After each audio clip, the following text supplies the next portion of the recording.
Hello everyone, welcome and welcome back to my YouTube channel Nursopedia. आज की इस video के अंदर हम कंटिन्यू करने वाले हैं एक सीरीज मैंने बहुत पहले स्टार्ट की थी। अपर जीआई ट्रैक की एमएसएन हम पढ़ रहे थे वहां पे। शायद आप भूल गए हो तो उसको मैं आपको याद दिला देता हूँ। ये पार्ट 3 है, ठीक है। 2 पार्ट मैंने पहले बना दिए हैं, ये आप थंबनेल देख लो, याद आ जाएगा शायद कुछ। ये पहले मैंने पार्ट 1 के अंदर 6 डिजीज की थी, ये पार्ट 1 के अंदर किया था हमने। फिर उसके बाद इतना पार्ट 2 के अंदर किया था। आज हम यहाँ से गैस्ट्रिक अल्सर से लेके ये हम पार्ट 3 के अंदर कवर करने वाले, ठीक है। तो चलिए शुरू करते हैं हम इस वीडियो को। पेप्टिक अल्सर, ठीक है। यहाँ पे हमने थंबनेल के अंदर क्या है, डुओडेनल अल्सर और गैस्ट्रिक अल्सर दोनों को अलग अलग कर दिया था, बट ये दोनों ही पार्ट होता है पेप्टिक अल्सर का, ठीक है। तो पेप्टिक अल्सर के अंदर ही हम उन दोनों को भी समझ लेंगे। पेप्टिक अल्सर अल्सरेशन और erosion of any part in GIT. GIT यानी कि गैस्ट्रोइंटेस्टाइनल ट्रैक्ट, जिसे आप डाइजेस्टिव सिस्टम बोलते हो। उसके अंदर अल्सरेशन या फिर इरोजन हो जाना यानी घाव हो जाना कहाँ पे हो सकता है? इसोफेगस, स्टमक, डुओडेनम और जेजुनम, इन 3 जगह पे होता है। मोस्ट कॉमनली स्टमक और डुओडेनम के अंदर होता है। That comes into contact with gastric juices, specially HCl। Gastric juice पता होगा आपको, स्टमक के अंदर हमारे HCl होता है और पेप्सिन होता है, जो कि अगर मान लो कहीं पर अल्सरेशन हो जाएगा तो इससे, और जब HCl होगा तो वहां पे और ज्यादा घाव बनाता चला जाएगा वो, और इरिटेशन भी होगी, बर्निंग भी होगी, क्योंकि एसिड का तो बर्निंग नेचर ही होता है। अल्सर में referred to as oesophagus, gastric, duodenal, depending on its location, यानी कि जैसी लोकेशन होगी उस हिसाब से हम उसका नाम देंगे। अगर स्टमक के अंदर है तो गैस्ट्रिक अल्सर, डुओडेनम के अंदर है तो डुओडेनल अल्सर, इसोफेगस के अंदर है तो इसोफेजियल अल्सर बोलेंगे। मोस्ट कॉमन क्या होता है? पेप्टिक अल्सर के टाइप्स होते हैं गैस्ट्रिक अल्सर और डुओडेनल अल्सर, ठीक है। इस इमेज के अंदर आप देख सकते हो, ये डुओडेनम के अंदर एक अल्सर हुआ है, एक स्टमक के अंदर हुआ है। कॉजेस भी यहाँ पे दे दिया है इमेज के अंदर। एनसेड्स यानी कि जो भी non steroidal anti inflammatory drugs होती हैं उनकी वजह से, उनके ओवर यूज की वजह से होता है, या फिर H पाइलोरी यानी कि हेलिकोबैक्टर पाइलोरी के इन्फेक्शन की वजह से होता है। गैस्ट्रिक अल्सर इज अ सोर और erosion that develops on the inner lining of the stomach, ठीक है। यानी कि जो भी अल्सर हमारी स्टमक की अंदर वाली लाइनिंग में होता है, जो कि मतलब म्यूकोजल बैरियर होता है ना प्रेजेंट स्टमक के अंदर, अगर वो हट जाता है तो तब एसिड जो होता है डायरेक्ट कांटेक्ट में आ जाता है जो लाइनिंग होती है स्टमक की, और वहां पे इरोजन कर देता है म्यूकोजल बैरियर हटने की वजह से, ठीक है। ऐसे तो नॉर्मली म्यूकोजल बैरियर होता है जो कि प्रिवेंट करता है अल्सरेशन को। नेक्स्ट फिर duodenal ulcer. Duodenal ulcer is a सोर और erosion in the first part of small intestine. आपको पता होगा स्मॉल इंटेस्टाइन के फर्स्ट पार्ट को डुओडेनम बोलते हैं, फिर जेजुनम, फिर इलियम, ऐसे करके 3 पार्ट्स होते हैं। तो वही पहले पार्ट के अंदर होता है तो उसे डुओडेनल अल्सर बोलेंगे। ईटियोलॉजी इसकी रहेगी hyper secretion of gastric juices, यानी कि जो भी HCl, पेप्सिन का हाइपर सिक्रीशन होने लग जाए उसकी वजह से होता है। और हाइपर सिक्रीशन क्यों होता है? Increase stimulation of vagus nerve की वजह से। अगर वेगस नर्व में ज्यादा स्टिमुलेशन हो रहा है तो उसकी वजह से गैस्ट्रिक जूस ज्यादा प्रोड्यूस होगा। इंक्रीज नंबर और capacity of parietal cells to secrete acid. जो पैराइटल सेल्स होती हैं वो एसिड सिक्रीट करती हैं, अगर उनका नंबर बढ़ जाता है या फिर कैपेसिटी बढ़ जाती है तब हो जाता है। इम्पेयर्ड म्यूकोजल बैरियर प्रोटेक्शन, यानी कि या तो एसिड बढ़ जाए या फिर जो म्यूकोजल बैरियर है जो एसिड को डायरेक्ट कांटेक्ट में आने से प्रिवेंट कर रहा था, अगर वो हट जाए तब डायरेक्ट कांटेक्ट में आ जाएगा एसिड और जो इनर लाइनिंग है उसकी वजह से अल्सरेशन हो जाएगा। रिस्क फैक्टर्स क्या क्या रहते हैं? हेलिकोबैक्टर पाइलोरी इन्फेक्शन की वजह से, एक्सेसिव यूज ऑफ एनसेड्स यानी कि जो एस्पिरिन, आइबुप्रोफेन, पैरासिटामोल, इनके ज्यादा यूज करने की वजह से हो सकता है। अल्कोहल, स्मोकिंग की वजह से हो सकता है। स्ट्रेस और हाइपर एसिडिटी की वजह से हो सकता है।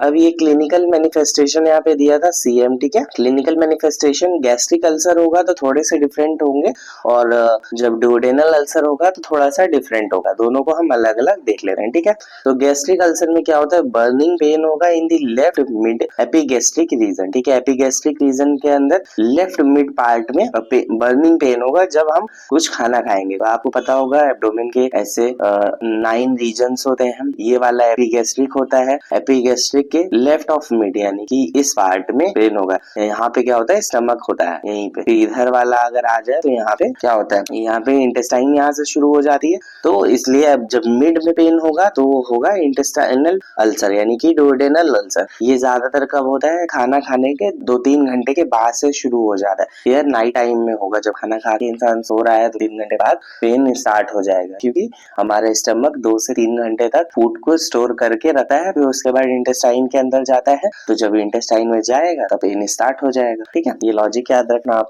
और नोजिया वॉमिटिंग तो दोनों में ही कॉमन रहेगा। लॉस ऑफ एपिटाइट और वेट लॉस होगा। हिमेटेमेसिस, ये वाला याद रखना आप लोग कि जब भी स्टमक में अल्सर होता है, गैस्ट्रिक अल्सर होता है, तो हिमेटेमेसिस होता है। हिमेटेमेसिस यानी कि वॉमिटिंग में ब्लड आना। ठीक है, और जब भी डोडेनल अल्सर होगा यानी इंटेस्टाइन में होगा, तब मेलिना होगा। मेलिना का मतलब होता है ब्लैक टैरी स्टूल, यानी कि ब्लैक कलर का स्टूल आएगा। वो क्यों होगा? क्योंकि जब ब्लीडिंग होती है तो उसमें ब्लड निकलेगा, ब्लड जब सूख जाता है, जम जाता है, तब वो ब्लैक कलर का हो जाता है, तो वो निकलेगा। ठीक है, यानी कि वो स्टूल के अंदर आएगा ब्लड, तो इसी वजह से ब्लैक कलर का स्टूल हो जाएगा। पेन रिलीव्ड आफ्टर ईटिंग क्या होता है? डोडेनल अल्सर के अंदर अगर हम फिर से खाना खा लेते हैं तो 3 घंटे बाद जब पेन होना स्टार्ट हुआ, तब फिर से तो आराम मिल जाएगा थोड़ा सा, और नोजिया और ब्लोटिंग रहेगी इसके अंदर। कॉम्प्लिकेशंस में क्या हो सकता है? हेमरेज हो सकता है, परफोरेशन हो सकता है यानी कि इंटरनल ब्लीडिंग होने लग जाए, या पाइलोरिक ऑब्स्ट्रक्शन हो सकता है। डायग्नोसिस के अंदर क्या किया जाएगा? हिस्ट्री कलेक्शन, फिजिकल एग्जामिनेशन, ये सब कॉमन रहता है। मेन क्या होगा? एंडोस्कोपी की जाएगी। एंडोस्कोपी वो भी कौन सी? ईसोफेगो गैस्ट्रोडुओडेनल स्कोपी, यानी कि ईसोफेगस, फिर गैस्ट्रो यानी कि स्टमक, फिर उसके बाद डुओडेनल यानी कि इंटेस्टाइन। तो एक एंडोस्कोपी ट्यूब लाइक स्ट्रक्चर होता है जिसके आगे कैमरा और लाइट लगी होती है, जिससे हम विजुअलाइज करते हैं पूरा अंदर का एरिया।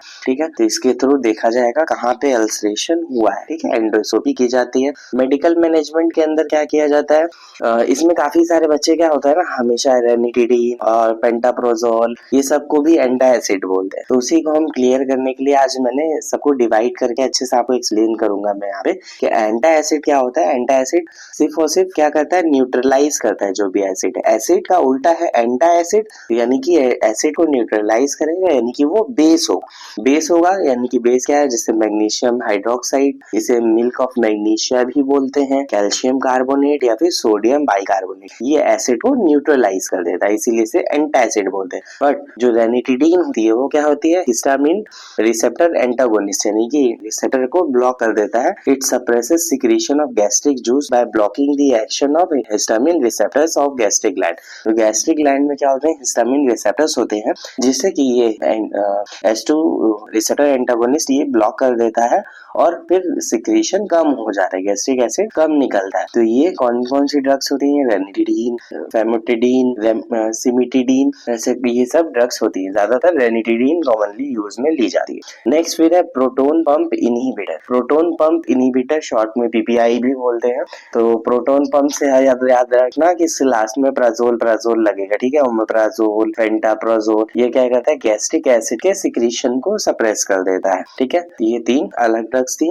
नेक्स्ट फिर म्यूकोजल बैरियर क्रिएट करने के लिए एक ड्रग होती है सक्लरफेट। ठीक है, उसे प्रोवाइड किया जाएगा ताकि म्यूकोजल बैरियर बन जाए और एसिड और पेप्सिन जो है डायरेक्ट कांटेक्ट में ना आने पाए। फिर अगर मान लो बैक्टीरियल इन्फेक्शन की वजह से हुआ है, हेलिकोबैक्टर पाइलोरी या शॉर्ट में एच पाइलोरी की वजह से अगर हुआ है, तो एंटीबायोटिक थेरेपी देंगे, जिसके अंदर क्लेरिथ्रोमाइसिन, एजिथ्रोमाइसिन, एमोक्सिलिन का यूज किया जाएगा। प्रोस्टाग्लैंडिन क्या होता है? It suppresses secretion of gastric acid, जैसे कि मिसोप्रोस्टोल, ये गैस्ट्रिक एसिड के सिक्रीशन को कम कर देता है, तो इसे भी प्रोवाइड किया जा सकता है। नेक्स्ट है सर्जिकल ट्रीटमेंट। सर्जिकल ट्रीटमेंट में क्या किया जाएगा? वेगोटॉमी किया जा सकता है, डिपेंडिंग ऑन कंडीशन, तो वो किया जाएगा अगर बहुत ज्यादा सीवियरिटी हो जाती है। मेनली तो ड्रग से ठीक हो जाएगा, जब नहीं होगा तब ये सब किया जाता है। वेगोटॉमी यानी कि जो वेगस नर्व है उसका जो स्टिमुलेशन हो रहा है उसको थोड़ा सा कट कर दिया जाएगा, जिसकी वजह से स्टिमुलेट ना कर पाए HCl के सिक्रीशन को। नेक्स्ट फिर टोटल गैस्ट्रेक्टोमी। गैस्ट्रेक्टोमी यानी कि इसमें removal of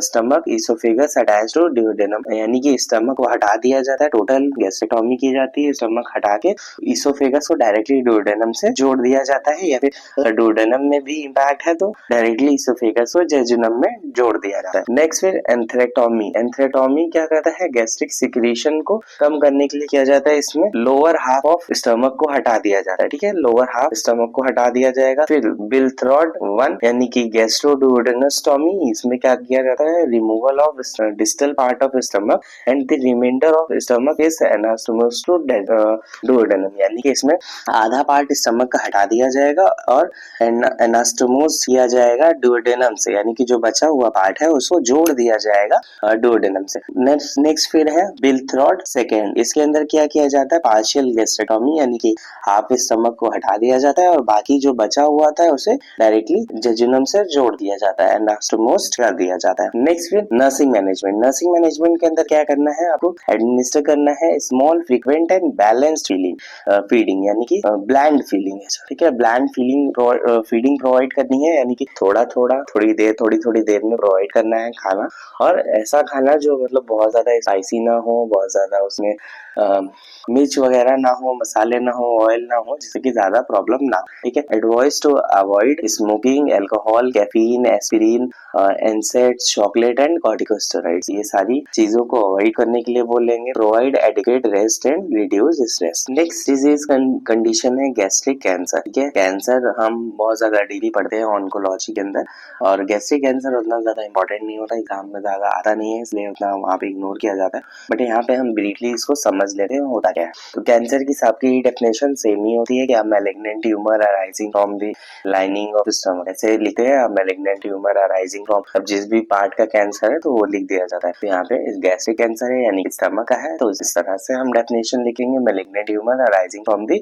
lining of stomach, usually adenocarcinoma. Adenocarcinoma का मतलब होता है कि जो भी हमारे ग्लैंड्स के थ्रू डेवलप होने वाले कैंसर है, या ग्लैंड्स के अंदर डेवलप होने वाले कैंसर होते हैं।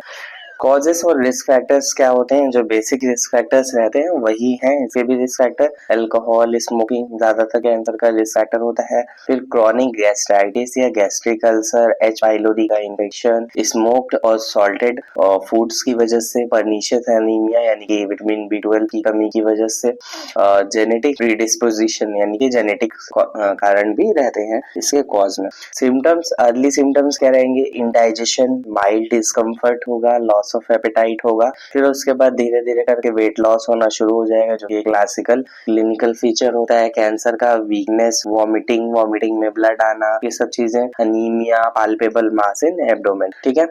नेक्स्ट फिर डायग्नोसिस के लिए एंडोस्कोपी विद बायोप्सी की जाएगी, यानी एंडोस्कोपी तो की ही जाएगी, अंदर उस एंडोस्कोप डाल के, और प्लस वहां का थोड़ा टिश्यू भी निकाला जाएगा, जिसको बाद में माइक्रोस्कोप के अंदर एग्जामिन किया जाएगा कि नॉर्मल से इसके अंदर कितना डेविएशन है। बेरियम मील एक्सरे किया जाएगा। ये बेरियम क्या होता है, एक एक्सरे में दिखने वाला एक मटेरियल होता है, तो इस वजह से बेरियम मील एक्सरे किया जाएगा, बेरियम दे दिया जाएगा, तो बेरियम लगा हुआ होगा, तो अब एक्सरे लिया जाएगा तो हमें पूरा विजुअलाइज हो जाएगा डाइजेस्टिव सिस्टम। नेक्स्ट फिर सिटी स्कैन, ठीक है, सिटी स्कैन किया जाए, MRI किया जाए, ये सब चीजें होती है। ट्रीटमेंट के अंदर क्या है, मेनली क्या होता है ना, कैंसर का जो हमारा डायग्नोसिस होता है वो बायोप्सी ही होती है, ठीक है। मेन हमारा डायग्नोसिस बायोप्सी रहता है, बाकी इमेजिंग टेस्ट तो किए जाए, ठीक।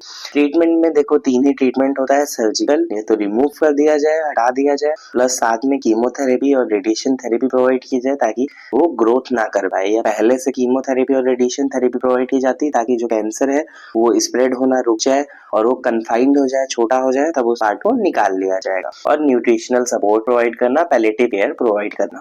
नेक्स्ट फिर गैस्ट्रोएंटेराइटिस, गैस्ट्रो यानी कि स्टमक, एंटेराइटिस यानी इंटेस्टाइन, तो गैस्ट्रोएंटेराइटिस का क्या मतलब हो गया, inflammation of stomach and intestine. ये किस वजह से होता है, इन्फेक्शन के कारण होता है, वायरस, बैक्टीरिया, ठीक है, फूड पॉइजनिंग या कंटामिनेटेड वाटर वगैरह की वजह से फूड पॉइजनिंग हो जाती है, तब हो जाता है। बैक्टीरिया में mainly coli, salmonella typhi, Shingla और रोटा वायरस, नोरो वायरस, इन सब कारणों की वजह से इन्फ्लेमेशन हो सकता है स्टमक और इंटेस्टाइन में। सिम्टम्स क्या आएंगे, नोजिया, वॉमिटिंग, डायरिया, वाटरी और लूज स्टूल होना, एब्डोमिनल क्रैम्प्स होना, फीवर और डिहाइड्रेशन, ठीक है। कोई भी इन्फेक्शन हो तो फीवर वगैरह तो होगा ही, और इंटेस्टाइनल इन्फेक्शन है, इस गैस्ट्रोइंटेस्टाइनल ट्रैक्ट का इन्फेक्शन है तो डायरिया तो होना ही है, वॉमिटिंग होना ही है, और एब्डोमिनल क्रैम्प होने लगेंगे जब डायरिया ज्यादा बार होगा तो, ठीक है। तो आप अपने से भी क्लिनिकल फीचर्स को लिख सकते हो जो बेसिक डिजीज है। नेक्स्ट ट्रीटमेंट के अंदर ओरल डिहाइड्रेशन थेरेपी प्रोवाइड किया जाएगा, ORS और IV फ्लूइड्स प्रोवाइड किए जाएंगे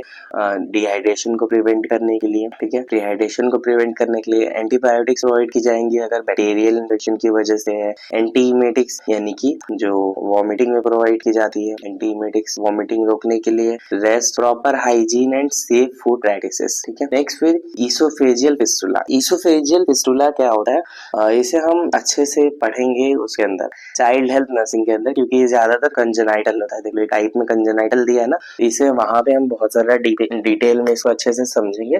अभी तो हम बस एक ऊपर से ओवरव्यू देख ले रहे हैं, डेफिनेशन क्या है, क्या टाइप्स है, क्या सिम्टम्स है, वगैरह वगैरह। ये आपके मेडिकल सर्जिकल में आने के चांसेस बहुत कम होते हैं इस डिजीज से।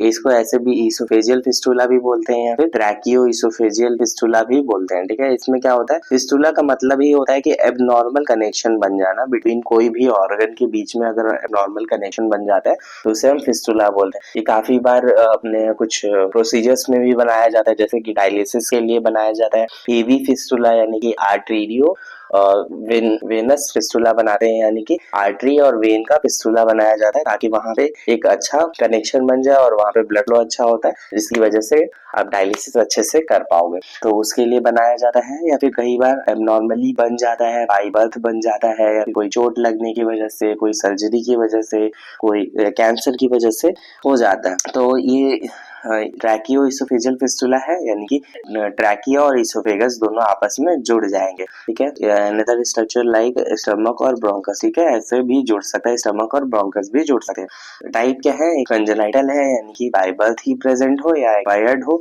सिम्टम्स क्या रहेंगे, डिफिकल्टी इन सॉलोइंग, डिस्फेजिया होगा, कफिंग और चोकिंग ड्यूरिंग फीडिंग हो सकता है। अब जब दोनों जुड़ गया, मान लो यहाँ से नोज स्टार्ट करो, नोज इधर माउथ। ठीक है, अब इसके बाद यहाँ से हमको डिवाइड करना है आगे की तरफ, ये ट्रैकिया लंग्स वाला और पीछे इसोफेगस। ठीक है, अब इन दोनों के बीच में ऐसे तो यहाँ से अलग होता है, अब इन दोनों के बीच में यहाँ कहीं कनेक्शन बन जाए तब, अब इस मान लो कोई फूड पार्टिकल इधर आ जाएगा तो क्या होगा, चोकिंग होगा, कफ होगा। ठीक है, रिगर्जिटेशन ऑफ फूड, यानी कि रिगर्जिटेशन का मतलब क्या होता है, फूड वापिस से हमारे फेरिंग्स में, मुंह के अंदर वापिस से आ जाना। रिकरेंट चेस्ट इन्फेक्शन हो सकते हैं और डिफिकल्टी इन सॉलोइंग होगा।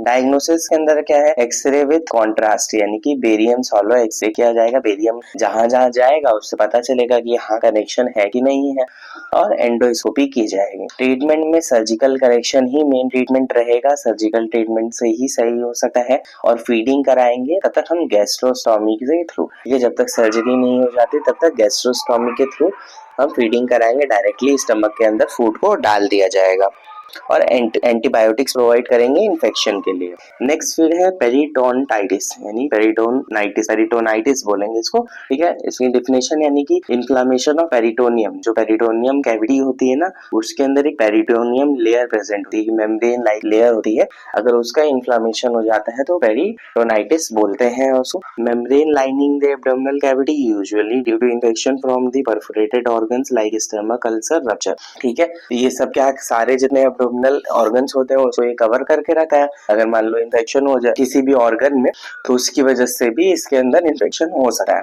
कॉजेस क्या रहेगा, परफोरेटेड पेप्टिक अल्सर की वजह से हो सकता है, रप्चर हो जाए, अपेंडिक्स रप्चर हो जाए तब हो सकता है, इंटेस्टाइनल परफोरेशन की वजह से हो सकता है, पोस्ट सर्जिकल इन्फेक्शन की वजह से हो सकता है। सिम्टम्स क्या रहेंगे, severe abdominal pain and tenderness, abdominal rigidity यानी कि बोर्ड लाइक एब्डोमेन हो जाएगा, एब्डोमेन एकदम टाइट हो जाएगा, फीवर, वॉमिटिंग होगा, शॉक होगा। अगर बीपी मान लो जब वहां पे इन्फ्लेमेशन है तो शॉक की कंडीशन भी आ सकती है, लो बीपी हो जाए, रैपिड पल्स हो जाए। ठीक है, डायग्नोसिस में क्या किया जाएगा, क्लिनिकल एग्जामिनेशन, वही फिजिकल एग्जामिनेशन, एक्सरे करेंगे कि कहाँ पे, free air under diaphragm, showing free air under diaphragm.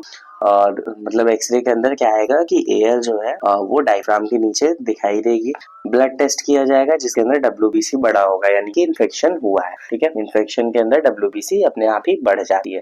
Treatment के अंदर इमरजेंसी सर्जरी करनी पड़ेगी to repair perforation and clean cavity, यानी कि जब भी अगर मान लो कोई भी ऑर्गन, मान लो अपेंडिक्स रप्चर हो गया तो वहां पे ब्लड इकट्ठा होने लग जाएगा, तो उसकी तुरंत सर्जरी करके उसे क्लीन करना होगा कैविटी को, ताकि वहां पे ब्लड इकट्ठा ना होने पाए।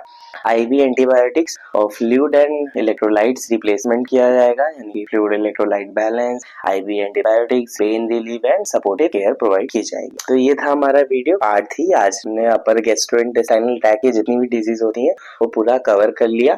अब हम नेक्स्ट जब स्टार्ट करेंगे तब हम लोअर गैस्ट्रोइंटेस्टाइनल ट्रैक्ट की डिजीज पढ़ेंगे। Thank you for watching this video. अगर आपकी वीडियो अच्छा लगा हो तो लाइक करना, चैनल को सब्सक्राइब करना, बेल नोटिफिकेशन ऑन कर लेना ताकि आपको नेक्स्ट वीडियो की अपडेट सबसे पहले मिल सके।